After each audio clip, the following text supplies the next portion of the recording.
Not long ago, Friedrich Nietzsche said, "There's more wisdom in your body than in your deepest philosophy."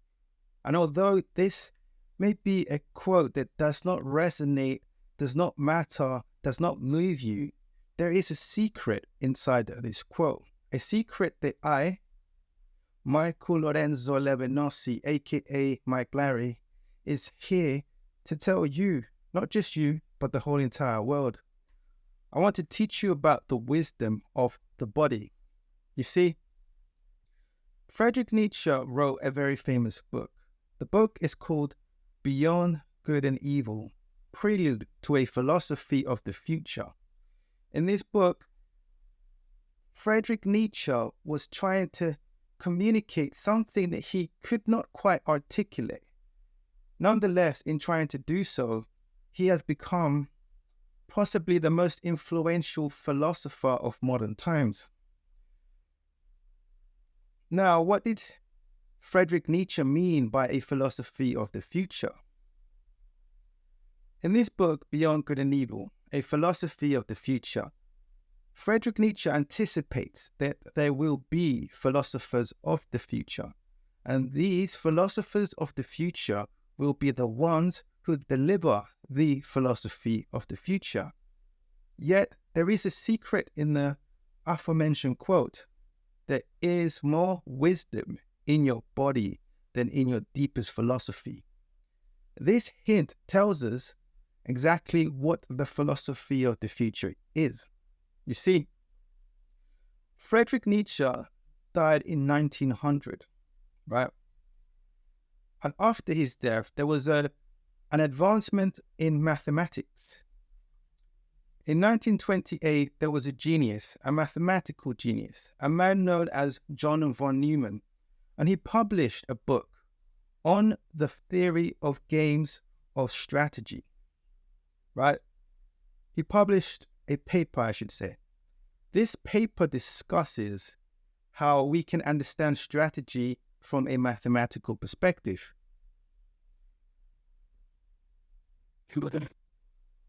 In Nietzsche's work, he anticipates the philosophers of the future, the ones who will deliver the philosophy of the future. I am one of those philosophers of the future, and I'm here to argue that actually game theory is Nietzsche's philosophy of the future, his much anticipated philosophy.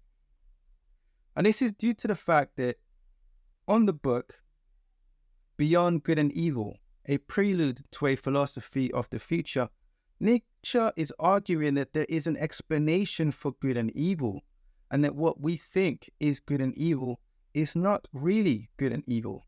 But Nietzsche could not find the explanation. He died too young before he was able to finish his work. I argue that John von Neumann, with the creation, with the formalization of game theory, gives us the answer, gives us Nietzsche's philosophy of the future. And here's why. Game theory began as a mathematical discipline designed to understand games of strategy. By using mathematical principles, we're able to understand the best way to win games. This is to say that we can figure out exactly what the best strategy to win a given game should be. Now, when John von Neumann wrote about game theory, he was specifically focused on real-life games, games that people play. It could be any game. It could be the game of chess. It could be poker. It could be Monopoly, whatever. Yet, time after John von Neumann, there came a man known as George R. Price, one of the most important figures in world history, a man that most people do not know, a man whose name is known only by those interested in game theory. This is why George R. Price is important. George R. Price is important because he utilized game theory and applied it to evolutionary biology. In doing so, he demonstrated that mathematics could be applied not just to game theory, but to life in general, real life, since Darwin's theory of evolution by means of natural selection is a theory about life, is a theory about how animals behave. Until George R. Price came along, there was no mathematical proof for Darwin's theory of evolution. Yet George R. Price, by using game theory, demonstrated how human beings make decisions. George R. Price was an atheist, and his end goal was to explain how life came to be without the need of God. He wanted to show, using mathematical reasoning, that we would eventually build the world that we have built. And so our idea of good and evil had a mathematical explanation, an explanation that doesn't need to be attributed to God or to a supernatural being. In doing so, George R. Price proved that there was something beyond good and evil. This something is game theory. George R. Price is very important because he's actually the man who developed CAD, computer-aided design, and he created the patents that would later be used by IBM and all the computer companies, to patents that would allow them to design real-world products using mathematical programming languages. Unfortunately, his patents ran out before he had time to renew them, and IBM took his patents and created the computer technology that has now shaped our world. And this is one of the reasons why George R. Price is one of the most important people in world history. So, John von Neumann created game theory.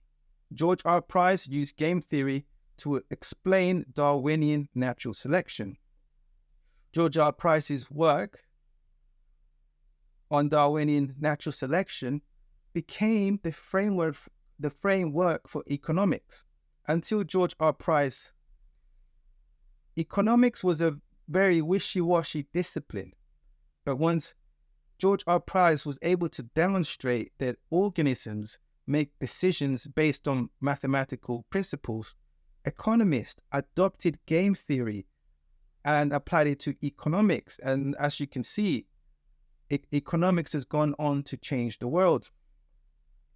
George R. Price is an interesting guy because he wanted to prove that there was no God and that you could explain good and evil using mathematics. In doing so, he came out with the altruism equation, an equation that explains why organisms and people in general, why sometimes we behave good as if we are good, and sometimes why we behave as if we are evil. Fast forward to me, to Michael Lorenzo Levanossi, aka Mike Larry. Like George Price, I wanted to understand good and evil because I grew up as a Christian. Yet I couldn't explain all the good and all the evil that I saw in the world. I couldn't explain all the good and all the evil that I found in the Bible. But when I came across George R. Price and his work, good and evil suddenly began to make sense.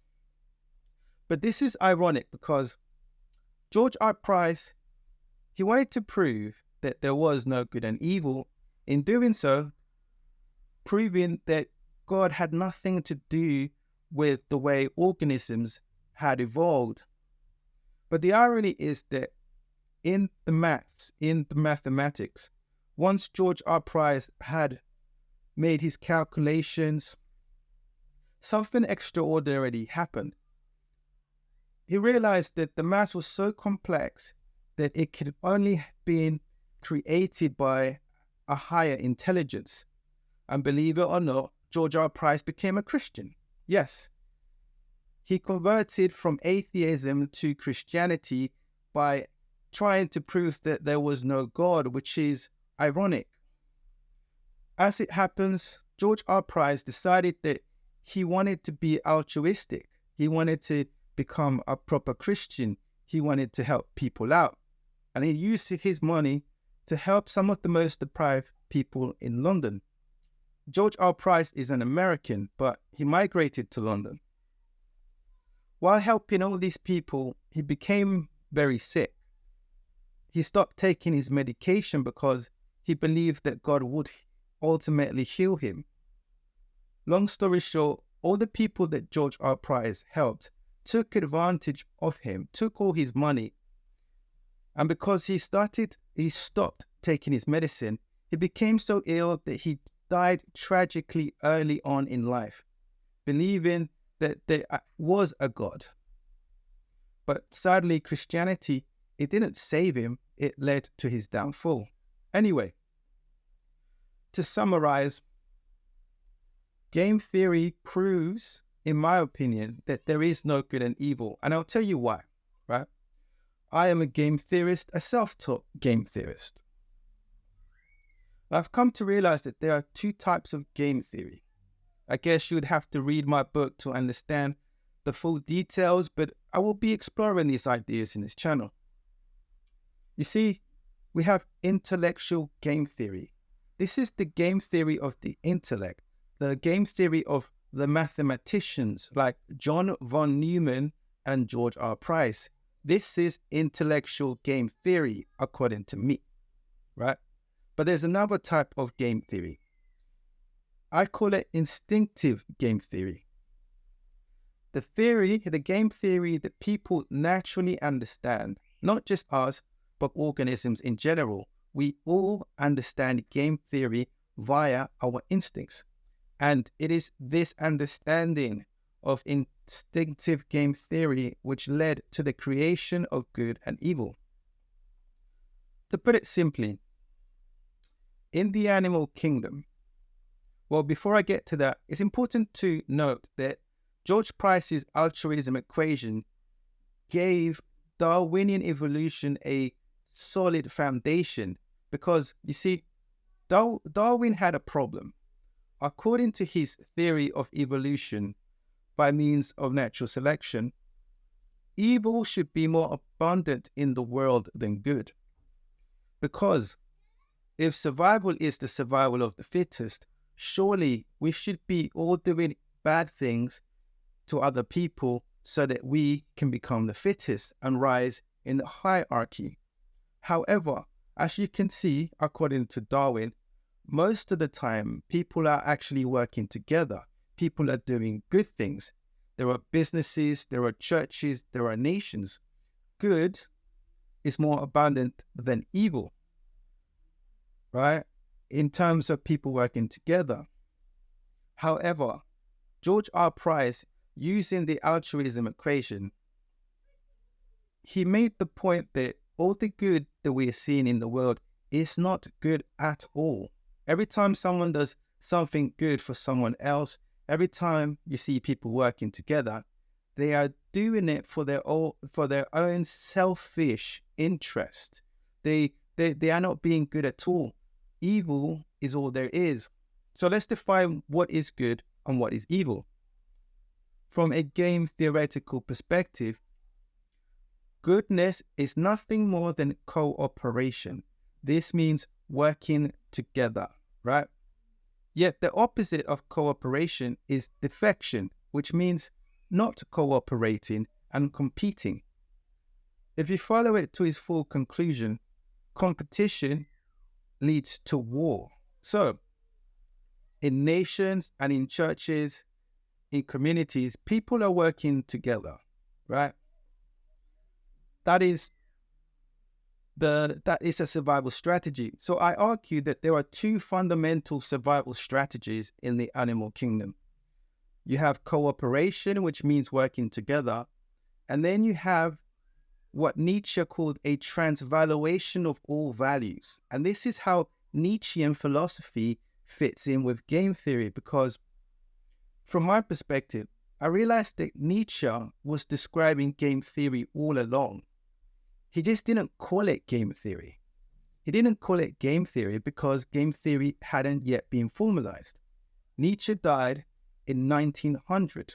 Game theory was formalized in 1928 by John von Neumann. So In nature, we have two fundamental survival strategies. This is binary, like the binary code of computing. So you have ones and zeros, right? So one is a transvaluation of zero. A transvaluation means an inversion of zero. It means exactly the opposite. So in real world scenarios, the light is either on or off, right? Lights on, lights off. This is binary.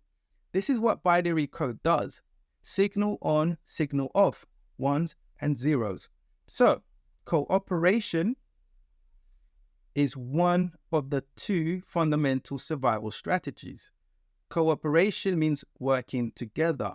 The transvaluation of cooperation is defection, which means competition, going against each other. And this ultimately results in war. So if you look at nations, nations are either cooperating, which means working together, or nations are either competing against each other. And when it gets to an extreme competition, the competition ends in war. What does this have to do with good and evil? Well, Nietzsche wanted a definition of good. Good is nothing more than cooperation, which is one of the two fundamental survival strategies for organisms in general, not just for us. And the opposite of cooperation, Nietzsche's transvaluation of all values, is defection, which means war, which means fighting each other. You see, Nietzsche, he didn't make anything up. He didn't create anything. What he did do, however, he looked at human nature and told us exactly what human nature was.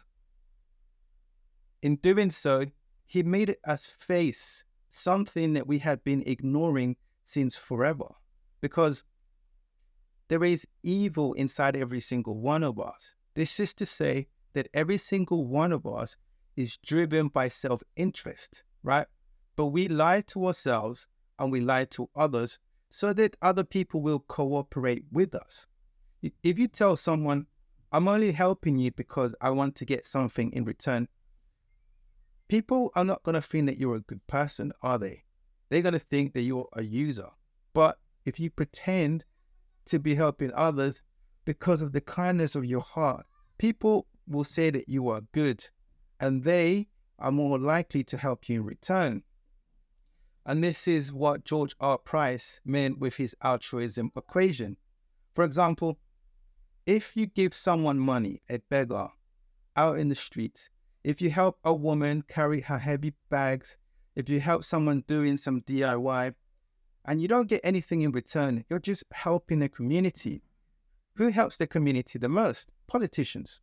Politicians, they tell you we're going to build a hospital, we're going to build a road, we're going to help the poor.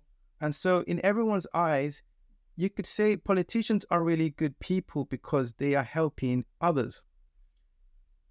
George R. Price argued that actually, when we're helping others, we're not being good at all because we're trying to help ourselves.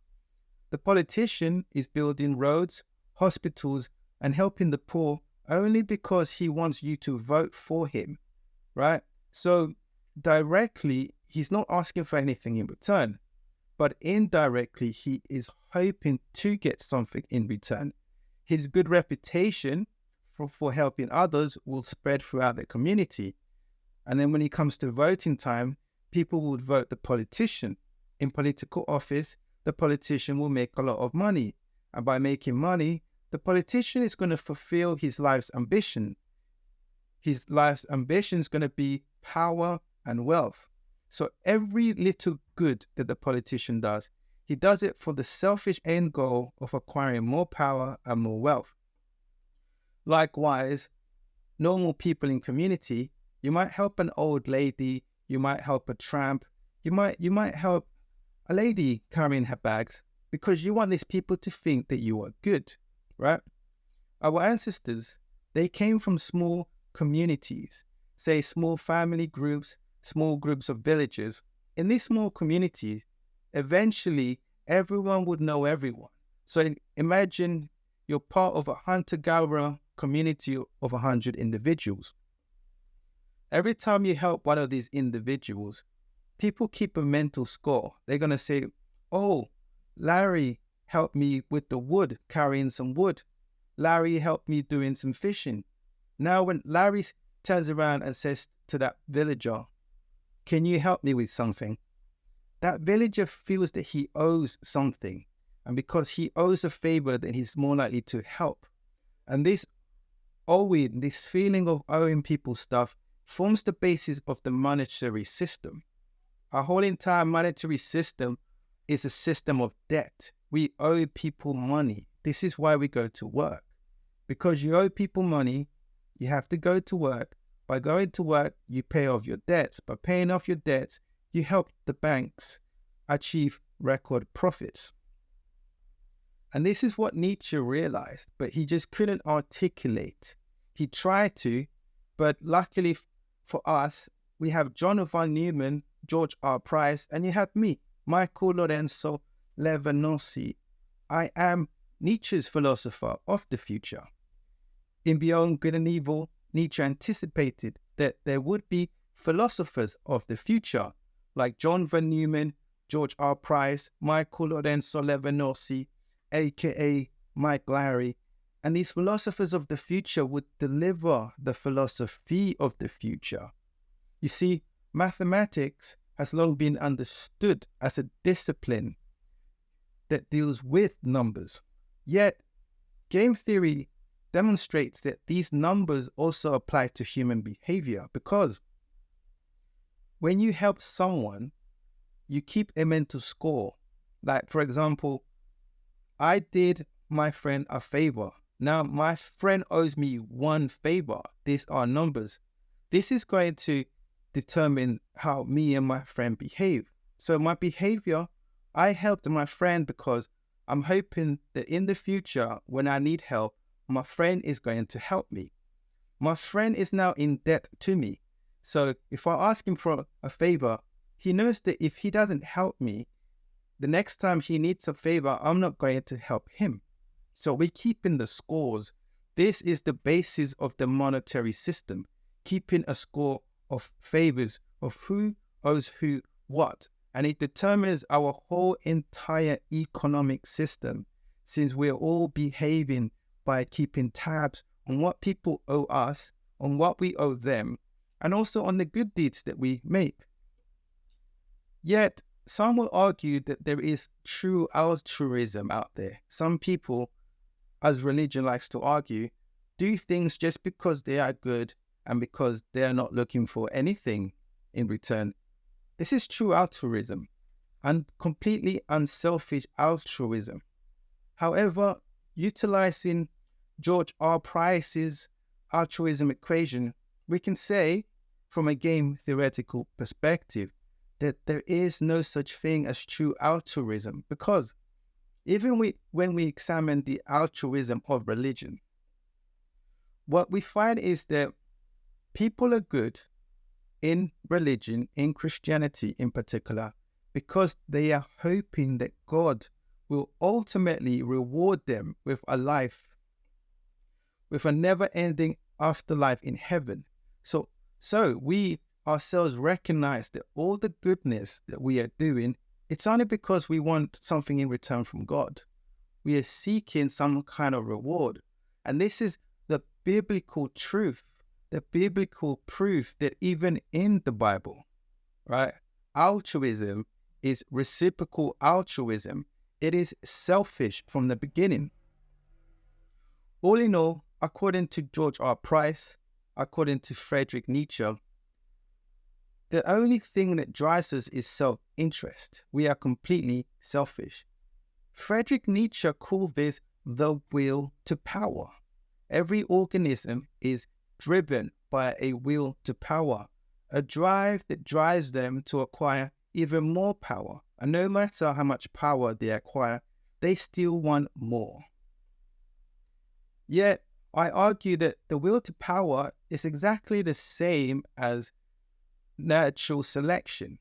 Darwinian natural selection and the will to power are the same. The same idea, just articulated in a different way. Because Friedrich Nietzsche is looking at the will to power from a social perspective. People working to acquire money, people running for political office to acquire political power, right? This is the will to power. But Nietzsche also says that organisms in general, we're all driven to the will to power. Just the way that the lions, they aspire to rule over the lion pride.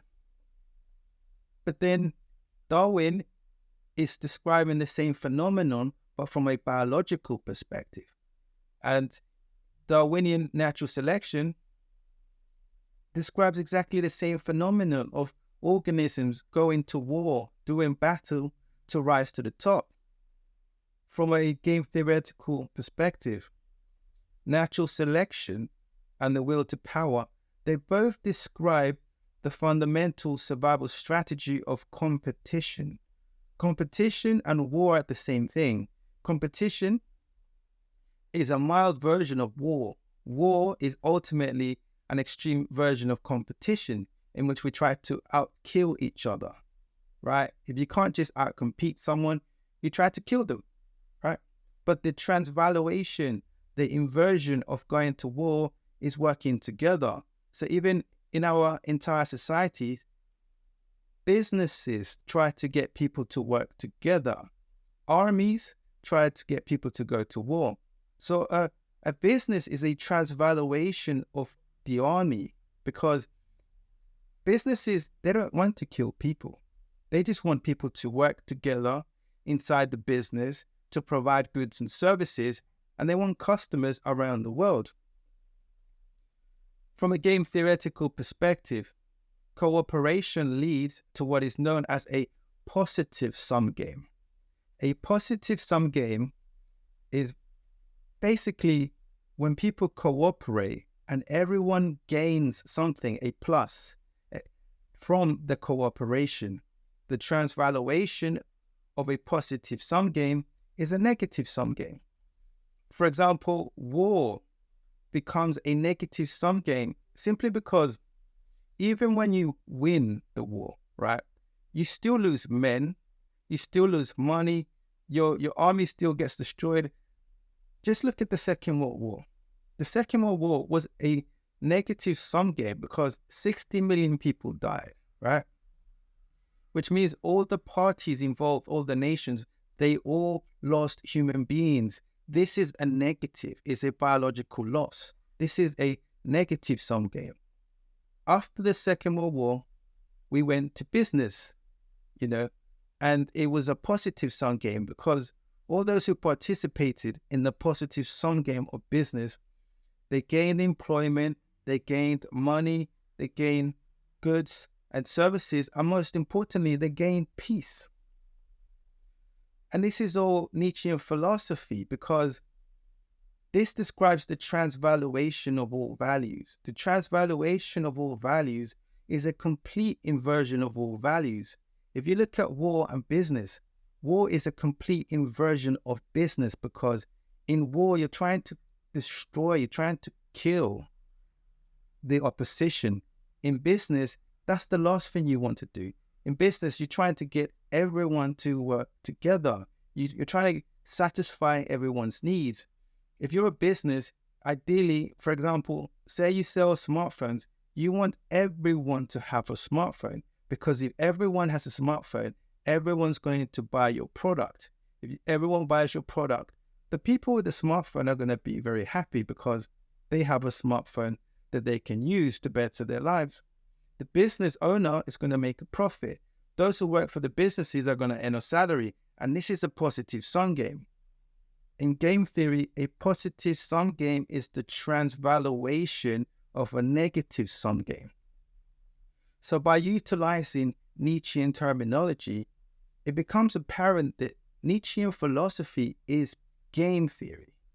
It's literally game theory. And so Nietzsche believed that there was a philosophy that was beyond good and evil. Well, what we call evil is negative sum games. Negative sum games lead to war. lead to people killing each other. That is the literal evil, right? The inversion of negative sum gain is cooperation. That is the literal good, people working together. I said to you that organisms in general both utilize two fundamental survival strategies. They either go into war by defecting, or they are cooperating, which means that they're working together. If we look at the entire animal kingdom, we're not the only ones who go to war, and we're not the only ones who work together. Sometimes lions go to war. They kill each other because they want females or they want territory. Sometimes wolves go to war so that one particular wolf can become the alpha wolf and have access to all the females. Yet, there are times when wolves cooperate, isn't there? In a lion pride, you can have males from the same family sometimes working together and sharing the females. In the wolf pack, sometimes you have wolves not going to war, but working together as a family unit. In fact, when you look at rainforest, you have an entire ecosystem in which plants are working together. They are cooperating. But then there's times when plants compete for the same sunlight, when they compete for the same soil, and it leads to the death of some plant life, which is a benefit to some plant life. But there's also times when plant lives work together, when they cooperate. In recent times, they have shown that actually plant life can communicate, believe it or not, according to some scientists. I don't know how truthful this is. But the point is that cooperation amongst organisms is a universal principle, since it is one of the two fundamental survival strategies. Now, these fundamental survival strategies are not hard to find. Anyone could find them. You don't have to be a human being with a brain to find out the benefits of cooperation or the benefits of war. Sometimes exactly the opposite strategy is the beneficial. And see, animals figure this out. The lions have figured out, the plants have figured it out. And they have figured it out because it's not that complex. It's either one thing or it is the absence of that one thing. It's either light or it is either dark. You know, if you explore darkness, eventually you will stumble upon light. If you explore light, you will eventually stumble upon darkness. And because it is binary, it means the organisms can find this by luck. It can just be random probability, but it can also be intelligence. So in our case, sometimes people work together, sometimes they compete, sometimes they do the opposite. It's not that deep. It's you're either doing one thing or you're doing the opposite thing. Given it enough time, organisms try the opposite thing. Or given enough time, just from a mathematical perspective, you land on the other option. Like if you flip a coin, it's either going to land or head or tails.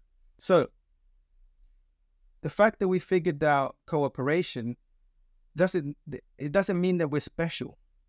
It's just the flip of the coin. We could have found the benefit of cooperation just through random probability, through luck, through experimentation, but found it nonetheless we did. Hence, I argue in my book, Virtuous Circles, The Secret to Power and Success, Game Theory, Nietzsche's Philosophy of the Future, that religion, when we think about it, is nothing more than the practice of mass cooperation. So if you look at every human society, eventually human beings developed cooperation and they called it something, they called it religion. You know, I grew up as a Christian and I have nothing against religion. I'm actually arguing that religion is fundamental to biology because every time you see organisms cooperating, you are seeing religion in action. Religion is nothing more than the practice of mass cooperation. Yet, because we are human beings, right? We are beings who use language as one of our fundamental tools for surviving. right? So because we use language, human beings encode anything and everything into language, which means that the fact that we call mass cooperation religion, it doesn't mean anything. We have a word for everything. We have a word for war, a word for working together, a word for man, a word for sun, a word for the earth. There is a word for everything. Therefore, you should assume that if human beings cooperate, eventually there would be a word for cooperation. The word for cooperation is religion. This is really just a practice of semantics. This is what Ludwig Wittgenstein would have called a language game. So by naming things, eventually we end up playing games, don't we? Someone calls it one thing, someone calls it a different thing. By calling something two different names, it implies that they are two different things. Yet they can be exactly the same thing. So we have a word for mass cooperation. That word is called religion. If you think of the tenets of all religions, they all have different beliefs, right? One religion believes that God is Amun-Ra, the sun. Another religion believes in Thor, right? Christianity believes in Jesus, right? But the one fundamental principle which binds all religions is the principle of mass cooperation. Yet there is a name for this. They call it the golden rule. Treat others how you want to be treated. This is the golden rule of religion. The golden rule of religion exists in order to induce mass cooperation. The only way that someone's going to cooperate with you is if you treat them how you want to be treated. If you don't want people to steal from you, don't steal from other people. This allows for cooperation. If someone steals from you, you can't cooperate with them, can you? If you don't want to be killed, then don't kill other people, right? If you want to work with someone and they try to kill you, then it's impossible. You cannot work with someone who's trying to kill you.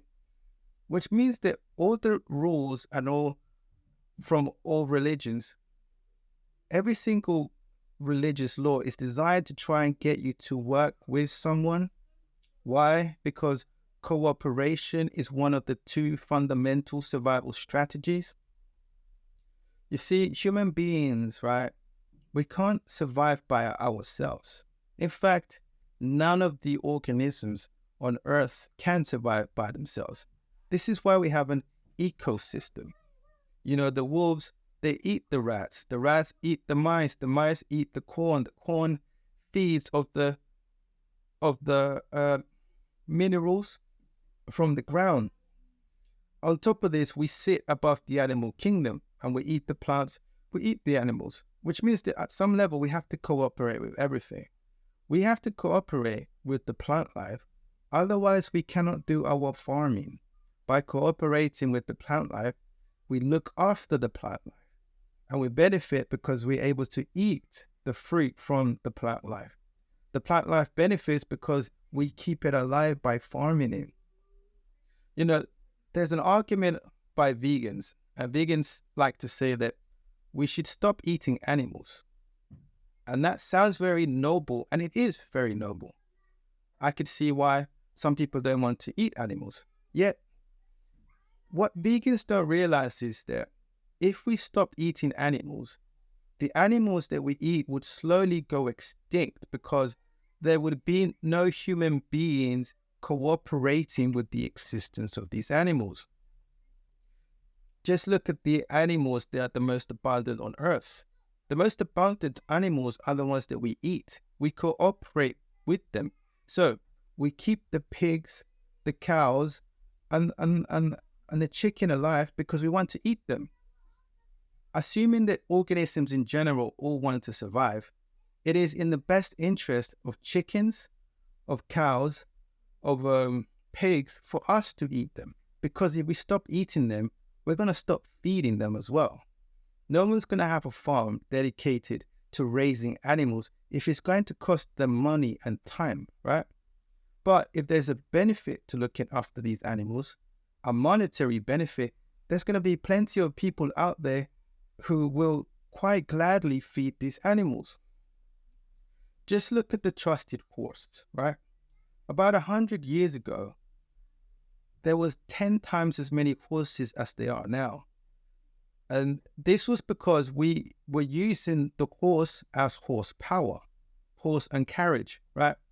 But as soon as the car came into existence and people started to rely less and less on the horse, people stopped looking after the horses. People stopped buying horses. They stopped feeding horses, and the entire population of the horse population collapsed. The only thing that keeps horses alive now is the fact that some people like to ride horses. That's about it. So the point I'm making to you is that when it comes to evolution, utility keeps organisms alive. And if you have no use for these organisms, natural selection will take a superior species, and the species will completely destroy the other species. This is known in farming. You see, there are natural forms of pesticides. So, for example, say that you have a particular bug that's eating the things that you're farming, right? Your crops. By introducing a predator, you could get the predator to eat whatever bug is eating your crops, and therefore you create a natural form of population control. The only problem is that when farmers have tried this, and it works very effectively, the predators will never eat their food supply to complete extinction because they are not stupid. So they would eat some of the bugs, right? But they will make sure that a certain amount continue to live. Otherwise, if they eat all the bugs, they themselves are going to starve to death and go extinct, which means that the predators will keep the population of these bugs low, which is a great help to farmers, but they will never completely get rid of them. Otherwise, they will starve to death. This is an example of cooperation. And predatory animals in nature, they cooperate with the food supply. They make sure that there's enough for them to eat, and they will hunt, but they won't hunt to extinction. Otherwise, they also die. We do the same. We don't eat all the pigs and all the chickens and all the cows, because if we do, then we will go extinct. So the point that I'm making to you is that vegans don't realize that the very thing that they are trying to achieve will ultimately drive the animals that they are trying to save to extinction. And this is a paradox, isn't it? It's paradoxical to think that the very thing that you're trying to achieve, if you achieve it, it would create the transvaluated, the inverted conditions. Going back to Nietzsche, religion is something that Nietzsche attacked because he believed that there was no God. He believed that God was dead. He believed that God was dead because science could explain why things are the way that they are without God. And in fact, game theory, to an extent, explains that we can arrive at the same conclusions without God. But game theory doesn't say that there is or there isn't a God. Game theory is mathematics. And mathematics doesn't need to describe anything in particular, since it is a tool that we use.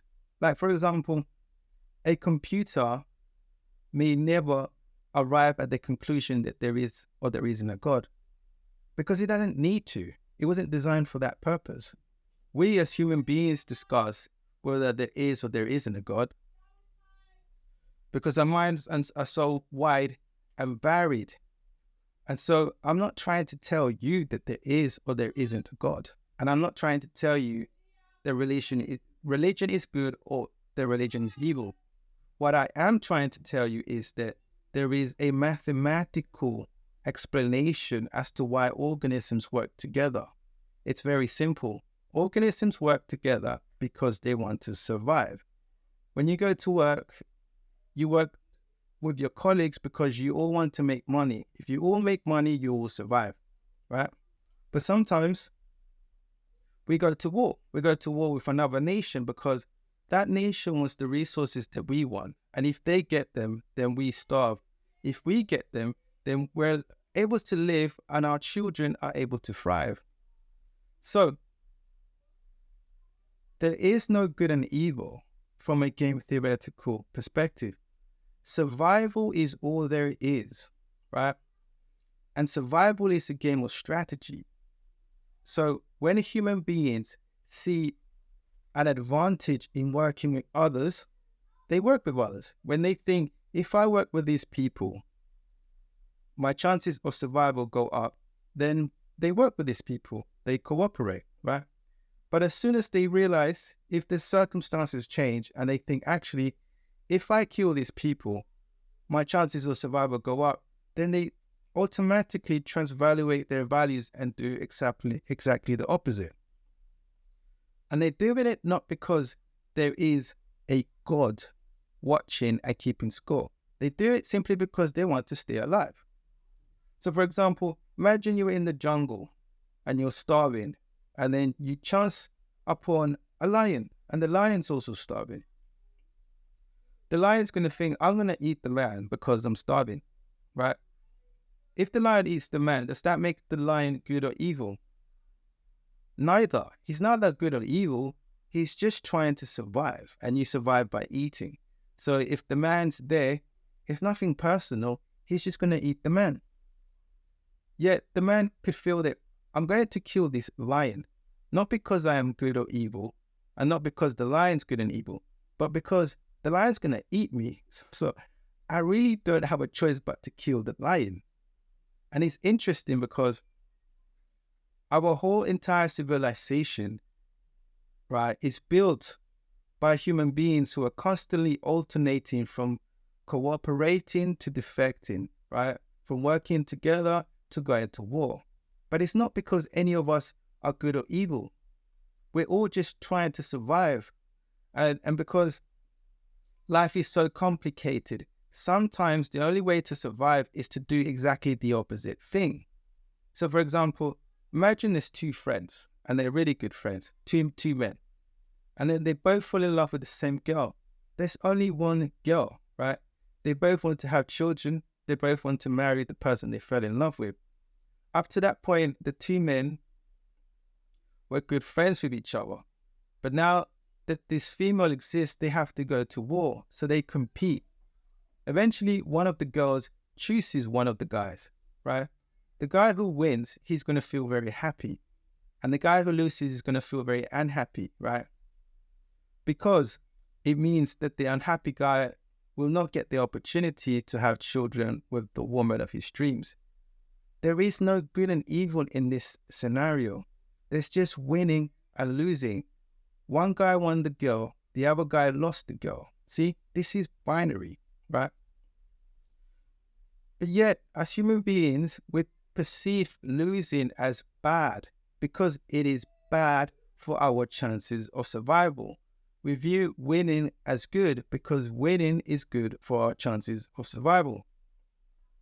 So religion tries to get us all to work together because when we work together, we can all win.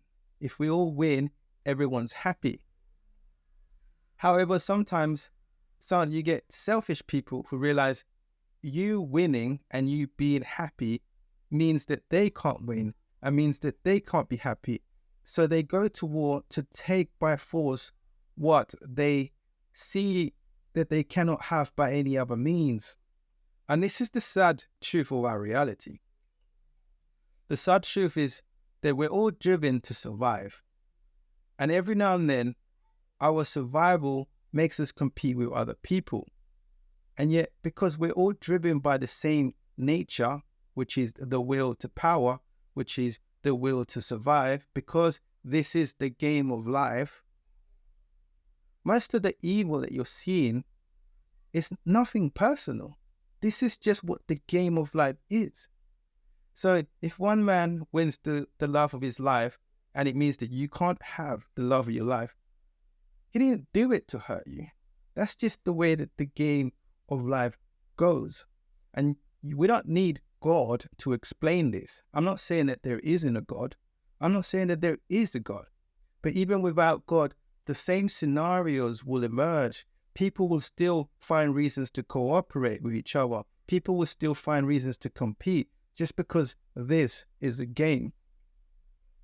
Now that I have introduced the word game into the vocabulary, it's important to understand that until I came along, I am a philosopher. I am Nietzsche's philosopher of the future, the man tasked with delivering the philosophy of the future, a philosophy that is beyond good and evil.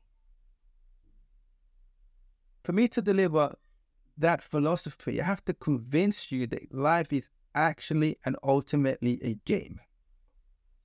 And because life is a game, game theory perfectly explains life. And although game theory is a field of mathematics, in my book, Virtuous Circles, The Secret to Power and Success, Game Theory, Nietzsche's Philosophy of the Future, I explain why life is a game. Life is not just a game. Life is the ultimate game. Life is, in fact, the only game that none of us can afford to lose. So what is a game? Until I came along, philosophers and intellectuals have argued and concluded that there is no universal definition of game. Well, I'm here to give you one, right? And the reason they say this is because games are all very different. A game of chess is very different to a game of football, which is very different to a game of poker, which is very different to life, right? Because of this, there has never been a universal definition of games, since games differ so widely from each other that there is no universal principle. Well, I will give you the universal principle which ties all games together. According to me, a game is nothing more than a fictitious scenario which imitates aspects of real life.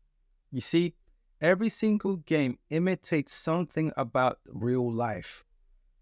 And because every single game is nothing more than an imitation of life, it means that life is the ultimate game because life is the only real game. All the other games are just imitations. For example, poker. Poker simulates the way that we negotiate, don't we? If you want to buy a house, or if you want people to invest in something, or you're trying to seduce a woman, or you're trying to make friends, or you're trying to sell something, you have to learn to read people's body language, their actions, the things that they say, the things that they do. So poker, it simulates the way that we negotiate with other people because we can't see their cards, can they? Which means their cards are their intentions. We can't see other people's intentions. Other people can't see our intentions. Sometimes we let our people see our intentions, but when we do this, sometimes we're doing it just to manipulate them.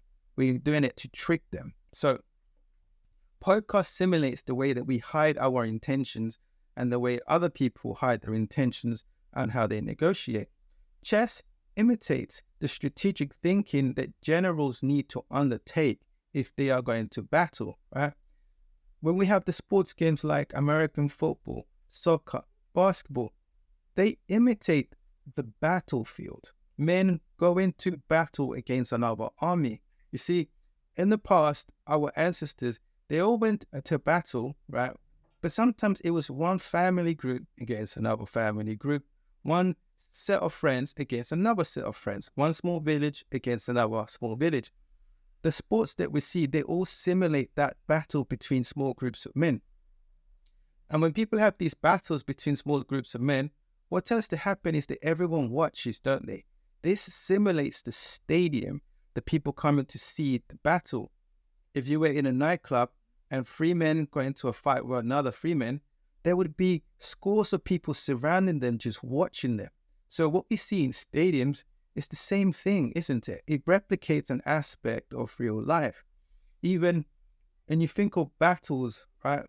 One village coming to conquer another village, the men will go down maybe to the valley, and all the villagers will surround and watch to see if the men from their village wins, so they can celebrate, or if they lose, which means that they're going to have to flee or prepare to get conquered.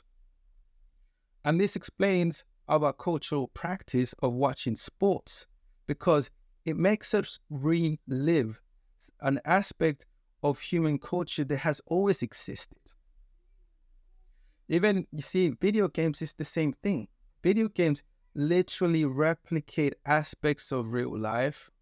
You might have a man who's going around shooting people, right? But people go around shooting people, don't they? Call of Duty, that really happens. Video games, racing cars, people race in cars. And so I argue that for games are all simulations of real life. But why do we play games? Well, we play games because games prepare us for real life. By playing games, you're more able and capable of achieving high things in life. For example, if you understand the game of Monopoly, then you understand business and capitalism, feudalism. You understand how investing in something and building a business so that you can charge more money and get richer, right? And how you try to acquire all the possible places that allow you to make money. Well, Monopoly imitates that. That is an aspect of real life. Yet in the past, and even now, in every family, you'll find little girls who play with dolls. Why? Because they are preparing for the future of being mothers. You have boys and girls playing moms and dads. They're playing this game to prepare for the reality that one day they will possibly marry and have a husband or a wife. Children play fight because they are preparing for the fact that, especially boys, one day they may have to defend themselves, their families, or their communities from invaders, right? So all games are imitations of real life, and we play games to prepare us for real life. Initially, that's why we played games. But as our culture has evolved, we also now play games for different reasons. Some people play games to make money. Some people play games to pass the time. Some people play games to get fit. Some people play games because they're in love with a particular game. It really doesn't matter the reason why you play a game. Any game that you play is nothing more than an imitation of real life. And this is why life is the ultimate game, since life is the only game that none of us can afford to lose. Life is a game that creates winners and it creates losers, right? As such, because game theory evolved, right, to explain the theory of games, right? Game theory perfectly explains life because life is the ultimate game. All games are based on an imitation of real life. Game theory helps us understand the strategy which underlies all games. By doing so, game theory helps us understand life. And this is why game theory is Nietzsche's philosophy of the future. And this is why I am the philosopher of the future, here to deliver the philosophy of the future, a philosophy that is literally beyond good and evil. Please don't forget to hit notify and also to like, share, comment, and subscribe. To add to this, please visit aka.mikelarry.com for content on other topics and also for the opportunity to invest in my limited edition books via the Bitcoin strategy of scarcity.